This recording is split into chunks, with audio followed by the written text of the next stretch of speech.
முதல்ல அமெரிக்காவுக்கு விசிட் பண்ணுறாரு. அமெரிக்காவுக்கு விசிட் பண்ணுறது சாதாரணமாக அவராக போகலை, டூரிஸ்டாக போகலை. அங்கு அமெரிக்காவில் இருந்து அவருக்கு அழைப்பு வருகிறது. அமெரிக்க ஜனாதிபதியே கூப்பிடுறாரு. அங்கே அமெரிக்க அரசின் சார்பாக தூதுவராக, ஒரு கலாச்சார தூதுவராக இந்தியாவிலிருந்து அவர் செல்றார். ஒரு செலக்ட் பண்ணுறாங்க, அது சிவாஜி கணேசனாக இருக்கிறது.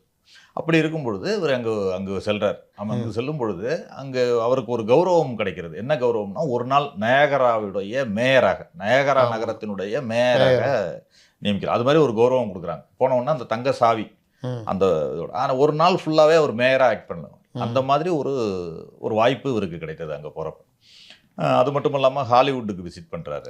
ஹாலிவுட்டுக்கு விசிட் பண்ணுறப்ப அந்த ஜனாதிபதி மாளிகையுடைய சில இதெல்லாம் கொஞ்சம் அதிகமாயிட்டதுனால, நேரம் அதிகமாயிட்டதுனால அங்கே கொடுத்த நேரத்துக்கு அவர் போக முடியல ஆக்சுவலாக ஹாலிவுட்டுக்கு. ஆனாலும் எல்லாரும் மார்லன் பிராண்டோலேருந்து அத்தனை பேரும் அவங்க வெயிட் பண்ணாங்களாம், இவர் வரணுங்கிறதுக்காக வெயிட் பண்ணாங்களாம், இவரை பார்த்துட்டு தான் போகணுங்கிறதுக்காக வெயிட் பண்ணாங்களாம்.